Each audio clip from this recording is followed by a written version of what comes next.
Morning તમારા બધાનું my YouTube channel પર સ્વાગત છે। આજે આપણે ઘનફળ વિશે અભ્યાસ કરીશું। ઘનફળના સૂત્રો તમારે યાદ રાખવાના છે અને આ સૂત્રો એક્ઝામમાં પૂછાય છે, જોડકામાં પૂછાય છે, તો આ સૂત્રોનો ઉપયોગ આપણે દાખલામાં પણ કરવાનો છે। એટલા માટે તમારે ખાસ ધ્યાન રાખવાનું છે, તમારે લખીને તૈયારી કરવાની છે।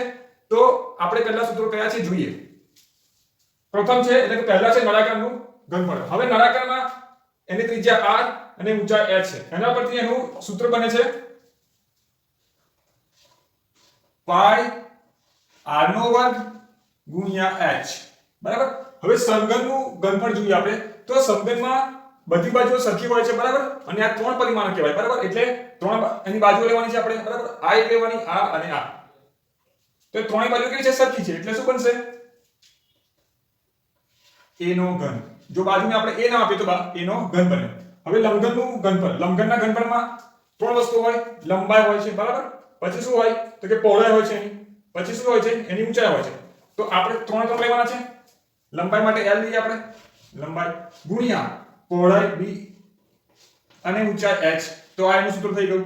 હવે ગોળાનું ઘનફળ, તો ગોળાનું ઘનફળ છે એનું સૂત્ર છે 4/3 ગુણ્યા પાઈ ગુણ્યા r નો ઘન।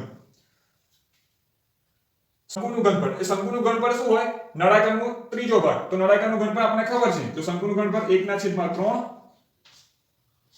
પાઈ r નો વર્ગ ગુણ્યા h, બરાબર। આ પાંચ સૂત્રો તમારે યાદ રાખવાના છે। છઠ્ઠું એક સૂત્ર છે અર્ધગોળાનું ઘનફળ। હવે અર્ધગોળાનું ઘનફળની વાત કરીએ તો આપણને ખબર છે ગોળાનું ઘનફળ શું છે, તો 4/3 પાઈ r નો ઘન। તો 4/3 છે એના ભાગ્યા આપણે 2 કરીએ તો શું મળે આપણને, તો આપણને મળશે કે 2/3 પાઈ r નો ઘન। તો એ શું થાય, અર્ધગોળાનું ઘનફળ। એટલે કે આમ કરીએ આપણે 4/3 પાઈ r નો ઘન હોય ને ભાગ્યા 2 કરીએ તો શું મળે આપણને, અર્ધગોળો છે એટલે અડધો ગોળો છે, તો 2/3 થશે, અહીંયા 4 ને 2 જશે એટલે પાઈ r નો ઘન। આ શું મળશે આપણને, અર્ધગોળાનું ઘનફળ મળશે, બરાબર છે। તો આ સૂત્રો તમારે યાદ રાખવાના, કેમ કે આ પૂછાય છે એક્ઝામમાં, બરાબર છે, બહુ ખાસ ઇમ્પોર્ટન્ટ સૂત્રો છે।